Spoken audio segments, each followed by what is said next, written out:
Hey, this is Dave DeCamp from antiwar.com. This is anti-war news for Thursday, May 9th, 2024.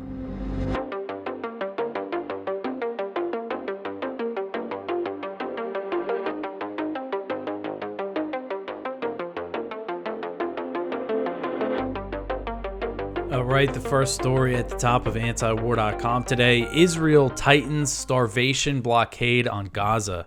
So the Rafah border crossing into Gaza remained closed on Wednesday following its capture by Israeli forces. And this cuts off very vital aid deliveries after we heard the UN's World Food Program say that people in northern Gaza are already experiencing full-blown famine. So any sort of disruption could mean death for people, any sort of disruption in aid deliveries. So Israeli sources told the Times of Israel that the Rafah crossing with Egypt will remain closed as long as Israel's military is operating there on the Palestinian side, and it's unclear how long that would be.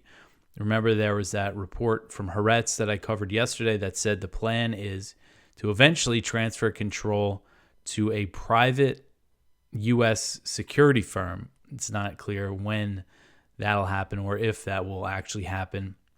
But anyway, the U.S. claims that it is opposed to Israel restricting shipments into Gaza, but the U.S. backed this operation.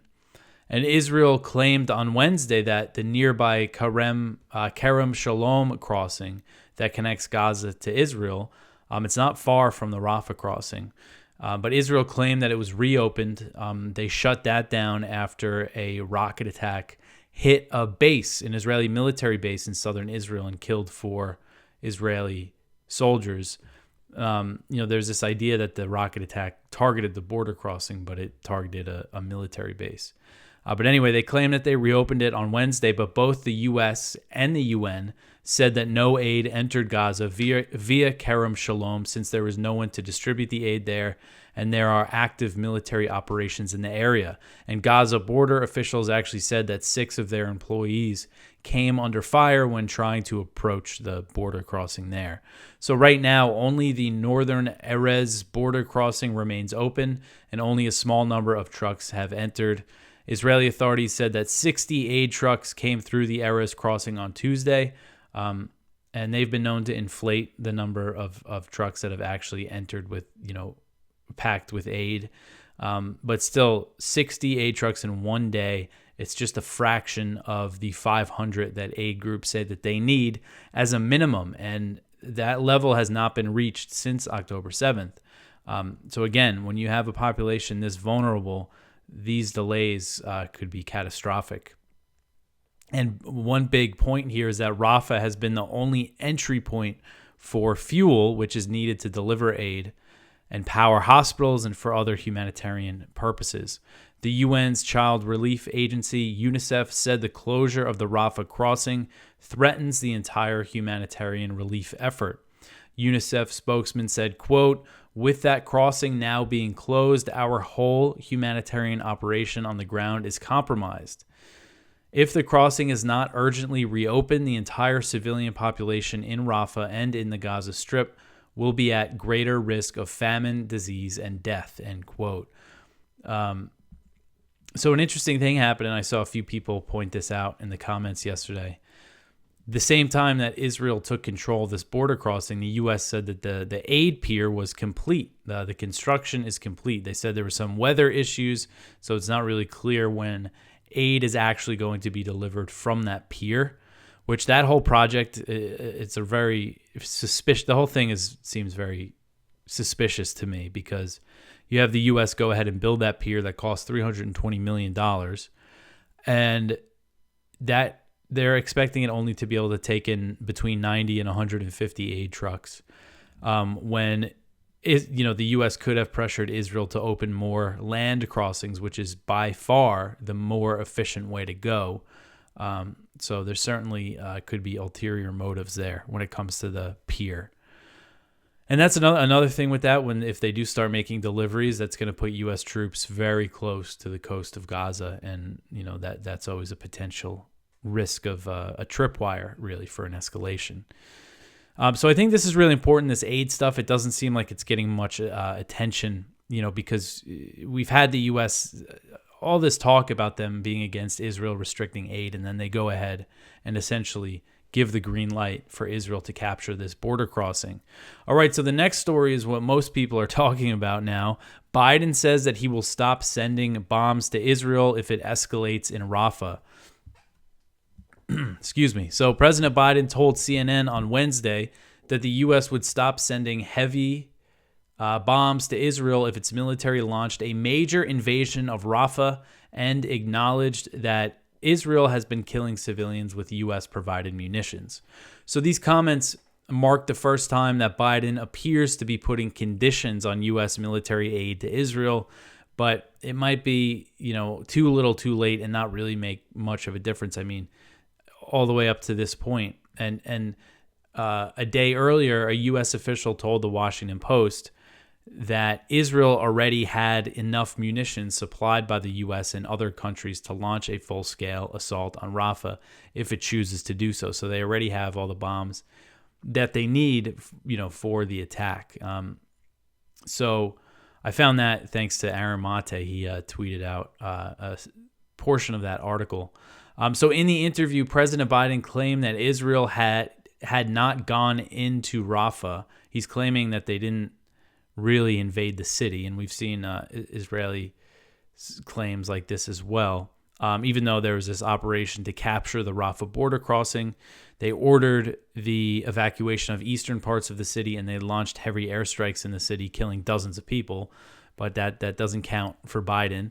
Biden said, quote, "I made it clear that if they go into Rafah, they haven't gone in Rafah yet. If they go into Rafah, I'm not supplying the weapons that have been used historically to deal with Rafah, to deal with the cities, to deal with that problem. They haven't gone into population centers. What they did is right on the border, and it's causing problems with right now in terms of with Egypt, which I've worked very hard to make sure we have a relationship and help.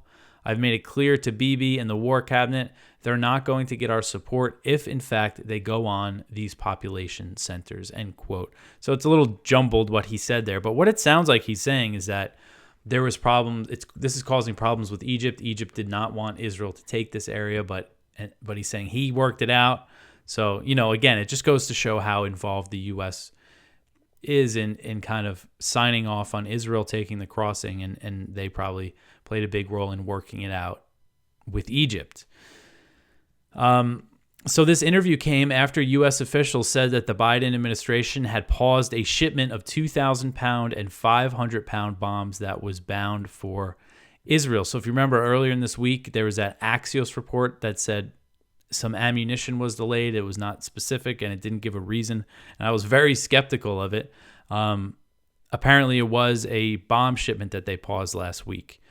I still have my reasons to be skeptical that this isn't all just a PR move, because U.S. officials also announced a new weapons package for Israel worth $827 million.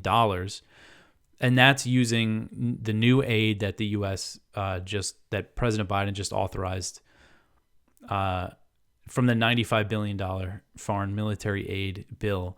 And that included $17 billion in military aid for Israel. So you have U.S. officials say that they paused the bomb shipment, but they're saying they haven't made a final decision on it, that it could still go through, and they actually are saying all that $17 billion, we're going to make sure Israel gets all of that. So this isn't any sign of like a major change in policy, but still it's Biden seems to be saying he's drawing a red line here. But the question is, how much is he going to tolerate? Because he's already saying, they haven't gone into Rafah. This isn't a big deal, even though they just cut off the aid. I mean, they cut off basically all the aid going into Gaza right now, and people are starving to death. So, it seems like he'll tolerate a lot. But anyway, Biden also did vow long-term commitment for Israel in this same interview. He said, quote, "We're going to continue to make sure Israel is secure in terms of Iron Dome and their ability to respond to attacks that came out of the Middle East recently. But it's just wrong. We're not going to supply the weapons and artillery shells," end quote. So he's also saying they won't supply artillery shells. Biden also admitted that civilians have been killed in Gaza as a consequence of the U.S. providing bombs to Israel. He said before, back in December, that it was an indiscriminate bombing campaign, that too many civilians were being killed. And how many months ago was that? He continued to support this thing with bombs and intelligence and political support. So I wouldn't put too much into his words. But at least he thinks that he has to do this because of all this pressure coming from within, the Democratic Party and everything. So we'll see how things play out. It's really tough to know what's going to happen next. I know that the ceasefire negotiations are happening, but I'm skeptical of anything really happening there. But it's really just tough to try to predict what's going to happen with this situation. All right, so the next one here, 600,000 kids in Rafah cannot evacuate safely, according to UNICEF. So this article is from Jeremy Scahill at The Intercept. And it says, rolling its tanks this week into Rafah, the Israeli military moves swiftly to take control of the Palestinian side of the border crossing with Egypt. So he just mentions the aid stuff, and that the Israeli tank, they actually bulldozed a I Love Gaza monument, kind of a big sign that said I Love Gaza. They took that out. They raised an Israeli flag. So the United Nations, the UNICEF, which is the Child Relief Agency, is pleading with the Israeli government and its backers for a ceasefire and to reverse course on plans for a full-scale invasion of Rafah. UNICEF officials said, quote, there's 600,000 children that are seeking shelter in Rafah, and that many of them have been displaced multiple times already. They're exhausted, traumatized, sick, hungry, and their ability to safely evacuate is limited. The area that they're being directed to evacuate is not safe. It's not safe because there aren't the services there to meet their basic needs: water, toilets, shelter. But it's also not safe because we know that the area has been subject to strikes despite being called a so-called safe zone. So we're really concerned about the impact of a ground offensive on one of the most densely populated areas in the world, end quote. So really horrific situation. And this official went on to say, quote, the reality for kids living there is shocking. Honestly, people are living in really squalid conditions. It's just incredibly crowded space. Everywhere you walk, you're almost shoulder to shoulder with another person. Makeshift shelters expand from buildings across the sidewalk onto the road. People are living wherever they can find space. So just a really horrific account. And I haven't really thought about the number of children in Rafah because I've always said that there's something like 1.3, 1.4 million civilians sheltering in the city.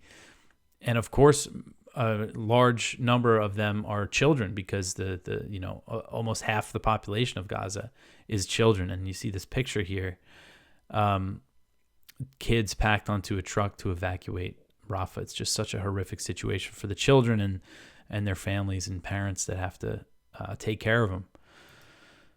All right, so the next one here, most Democrats say that Israel is committing genocide. So there's a new poll from Data for Progress that found the majority of likely Democratic voters believe that Israel is committing genocide in Gaza in its military campaign that's been supported by President Biden. So really, the majority of Democrats think Biden is supporting a genocide.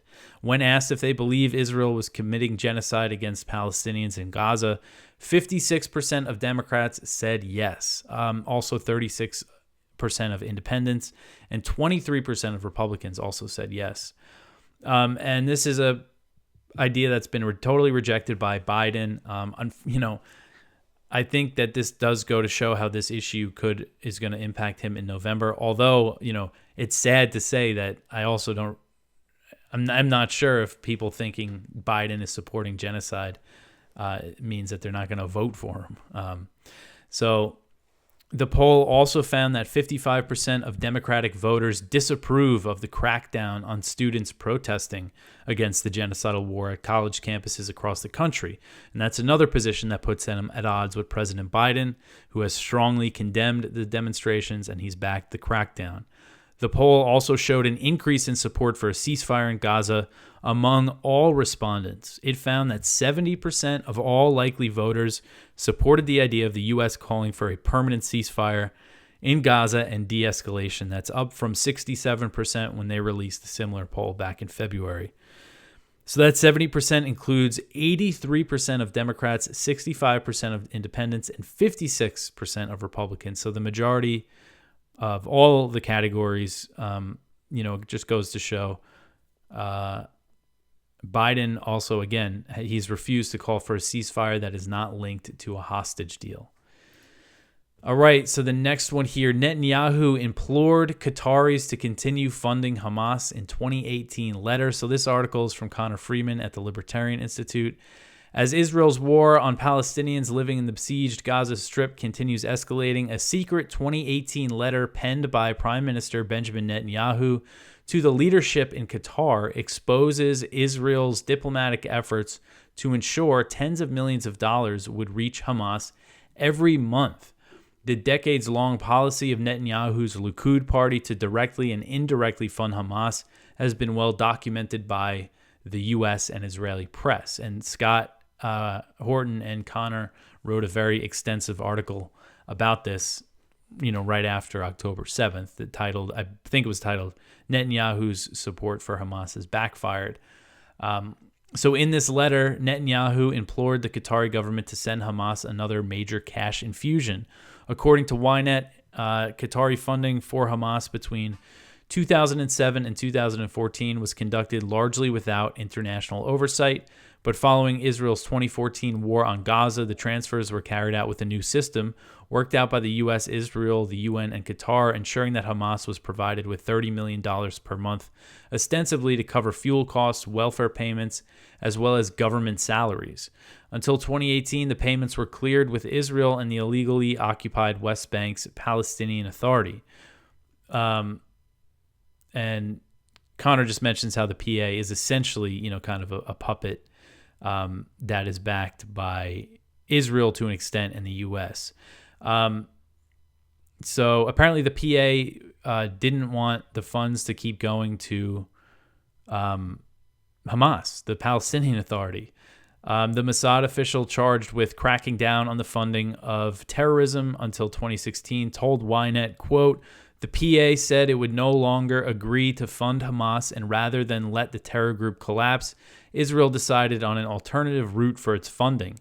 That was part of Israel's policy to buy quiet. Hamas demanded that the $30 million per month would be delivered directly to the ruling faction. It was naive to believe Hamas would provide the money to the population in Gaza," end quote. So he goes on to explain that Doha, Qatar, was reluctant to fund Hamas as well, saying, quote, "In 2018, Qatar was concerned that funding Hamas, which had been designated a terror organization, would create problems with international institutions," end quote.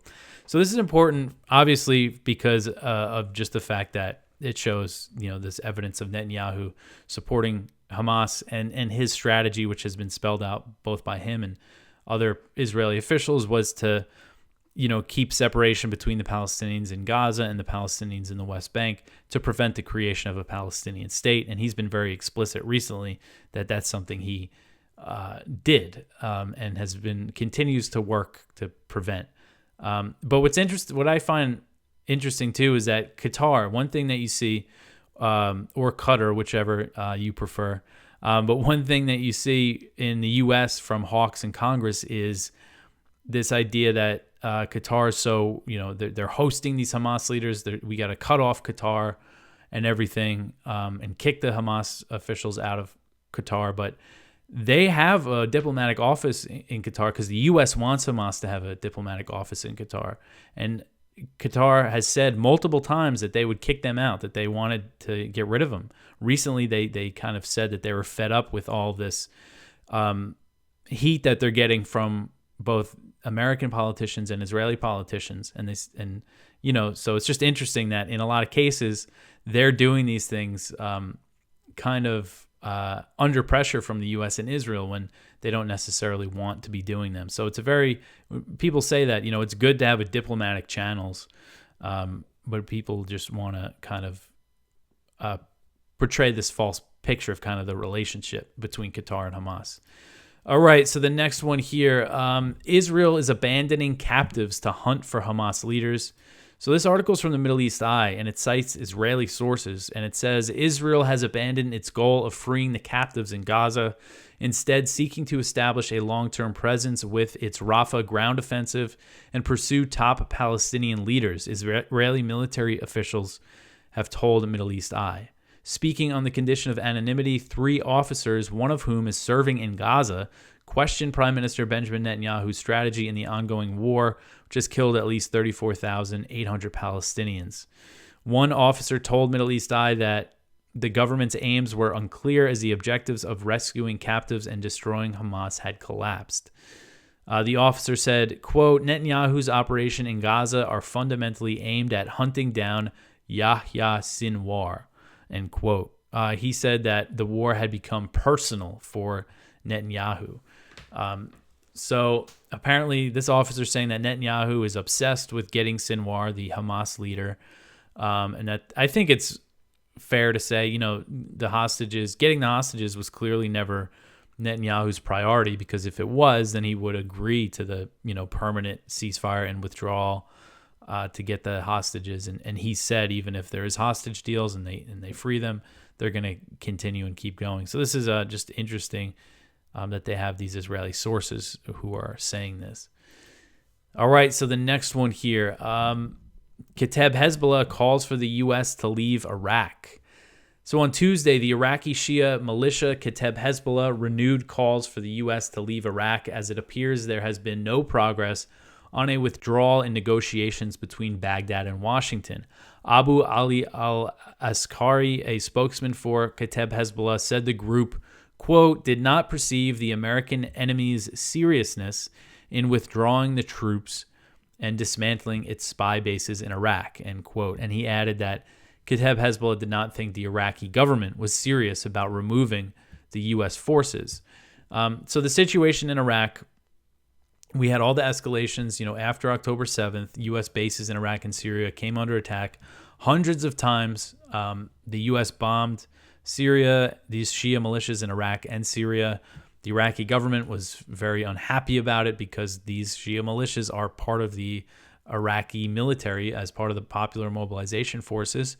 And the Prime Minister, al-Sudani, called for the U.S. to leave. Then the U.S. started these talks with him. But it's become clear that the U.S. has no intention of leaving. Al-Sudani was recently in Washington, and after the trip, it was clear they released all these statements that basically left open the possibility of an indefinite U.S. presence. They say they might end the mission of the U.S.-led anti-ISIS coalition, but the U.S. troops might stick around. So, of course, Kataib Hezbollah and the other Shia militias are not happy about this. And really the point of this story is that as long as the U.S. refuses to leave Iraq, there's always the chance of this escalating and U.S. bases coming under attack. There have not been many attacks since early February, after the 3 U.S. troops were killed at Tower 22 in Jordan. The Iraqi government and Iran pressured the Shia militias to stop the attacks. There was a few attacks in April, actually right after al-Sudani was in Washington. But since then, there hasn't been anything. There was no casualties in that. But again, there's always a chance of this thing escalating and more U.S. troops getting hurt or killed the longer that they stay, that they refuse to leave Iraq and Syria. All right, so the next one here, Israeli strikes kill at least 5 people across South Lebanon. So this one's from Jason Ditz. Israeli attacks continued across southern Lebanon, with reports that at least 5 people were killed in a pair of attacks. And Israeli Defense Minister Yoav Gallant ominously warned that the mission against the northern border areas has not been completed, and he predicted a hot summer. So continuing the threats, they've been making these kind of vague threats of an invasion for months now. But 2 of the larger Israeli attacks shelled a house in southern Lebanon, and it was destroyed, killing 3 Palestinian fighters within. They were reportedly there from Syria. And the other strikes killed at least 2 members of Hezbollah. So the tit-for-tat strikes continue. We say tit-for-tat, but Israel does a lot more damage in its airstrikes than Hezbollah does with his rockets. I know a lot more people have been killed on the Lebanon side.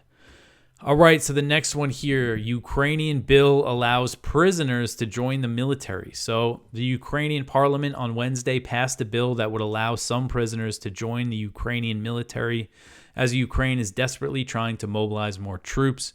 Olena Shuliak, the leader of the ruling party, Servant of the People, said the mobilization would be voluntary and that prisoners must have no more than 3 years left of their sentence to be eligible to serve. So she said in a Facebook post that the bill prohibits prisoners from joining the military if they've been convicted of certain crimes, including the murder of 2 or more people, sexual violence, crimes against the foundations of the national security of Ukraine, and for serious corruption offenses. So if you murdered 1 person, it sounds like you're good. But if you murdered 2 people, then no good. So this bill received support from 279 Ukrainian MPs out of the 450-member parliament. It needs to be signed by Zelensky, and apparently he supports it, and it was his party that it looks like put this thing forward. So prisoners recruited by, if you remember back when the Bakhmut battle was still happening, the Wagner group, the Russian mercenary force that was headed by Prigozhin, who's now dead, of course, they recruited a lot of prisoners for that battle, that very brutal battle, the meat grinder of Bakhmut. I think that was an 8-month battle or so. And at the time, Ukrainian and American officials condemned Russia for using prisoners. And now we have Ukraine saying that they're going to start recruiting prisoners. And I haven't heard a peep of from the proxy warriors in Washington saying anything bad about this. So they're trying to figure out how they're going to mobilize more troops. I don't know if they're going to really be successful in getting as many as they need. One thing that they're looking to do is pressure the military-age Ukrainian men living abroad to come back, and some NATO countries might help with that pressure. So anyway, the next one here, Russia pummels Ukrainian energy infrastructure. This one is from Kyle Anzalone at the Libertarian Institute. So Russian missiles and drones targeted energy infrastructure in cities across Ukraine on Tuesday night. The attack was one of Moscow's largest so far in the war and came as Kiev is desperately seeking new air defense systems.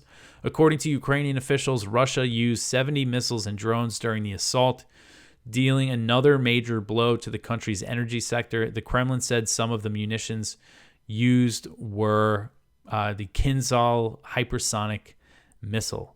And the Russian Defense Ministry claimed that all the goals of the strikes were achieved, and saying that they did a lot of damage. Ukrainian officials said that targets were hit in 7 cities and 3 people were injured. And Ukraine's biggest private electricity supplier said that it now lost 80% of its capacity to generate energy. And the Russian attack followed a number of previous strikes on the power grid and came as Ukraine struggles to defend its territory and cities. Ukrainian leaders have pleaded with their Western backers for additional air defenses. I know they want a lot of Patriot missiles. The U.S. is sending them all this new stuff, but not sure if it's going to be enough. One thing, Russia's gotten better at getting past what air defenses Ukraine has. So it's just a bad situation for the Ukrainians who have to deal with, the losing power and everything. And and a lot of this is a response to Ukraine hitting the oil refineries inside Russia with drones. All right, so the last story here, Democrats protect Speaker Johnson from ouster. So House Democrats protected House Speaker Mike Johnson from Representative Marjorie Taylor Greene's effort to oust him on Wednesday after he pushed forward the $95 billion foreign military aid bill, which includes the $61 billion for the Ukraine proxy war. So the House voted overwhelmingly 359 to 43 to table Greene's effort to oust him. Only 32 Democrats and 11 Republicans voted against the motion. So again, this was a motion to table Greene's motion to vacate. So everyone who voted for this was against ousting McCarthy. So in contrast, when did I say to oust McCarthy? I meant to oust Johnson. And then comparing it to when McCarthy was ousted last year, every single Democrat voted against him. So now we have all these Democrats protecting Johnson. And why are they protecting him? Because he put forward that bill. He got them the $61 billion for Ukraine, got them the $17 billion for Israel, the $8 billion for spending over in Taiwan. This is what it's all about. And according to the New York Times, this has never happened before. Members of the minority party in the House have never before voted to prop up the other party's speaker. And the move demonstrates strong bipartisanship for foreign interventions. Democrats had signaled that they would protect Johnson if he held a vote on Ukraine aid. It was part of the deal, whatever backdoor deal he made with the Democrats. They were definitely talking about this. And Green and a few other Republicans have been critical of Johnson for putting forward the foreign military aid bills without getting any concessions on border and migration policies. On the floor of the House, Green said, quote, given a choice between advancing Republican priorities or allying with Democrats to preserve his own personal power, Johnson regularly chose to ally himself with Democrats, end quote. Hakeem Jeffries and said it was a great show of bipartisanship. Nancy Pelosi voted to protect Mike Johnson. This is what bipartisanship will get you these days, is more war, more spending on proxy wars and genocides and cold wars with China, and just a sorry state of affairs in D.C. So that is it for the news for today. Please go check out our Viewpoints. We have one from Seth Stern. Israel is banning Al Jazeera. America is banning TikTok. We know why. One from John V. Walsh. U.S. is losing in Ukraine. Blame China, says Blinken, talking about China's trade with Russia, which it's amazing that the U.S. and NATO say that that's fueling the war in Ukraine when they're dumping all these weapons into the country. One from Reiho Taikuchi. Japan sells lethal weapons, responding to U.S. demand, using Ukraine as an excuse. One from Joseph Solis Mullen. We've always known standing armies are a threat to liberty. It's at the Libertarian Institute. And one from Sina Tusi. How Biden dropped the ball on the Iran nuclear deal. So go check all of that out. Go check out the blog and some stuff on the lower part of the page.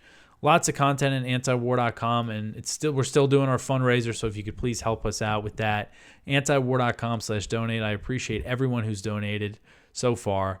This is how we do it. This is how this show is made. This is how antiwar.com runs, so you could help us out with that. You could also share this show, like, subscribe, comment, all the stuff that many of you do. Follow us on Instagram, X, and all of that. So anyway, I will be back tomorrow with some more news, one more show for this week. Thanks for listening.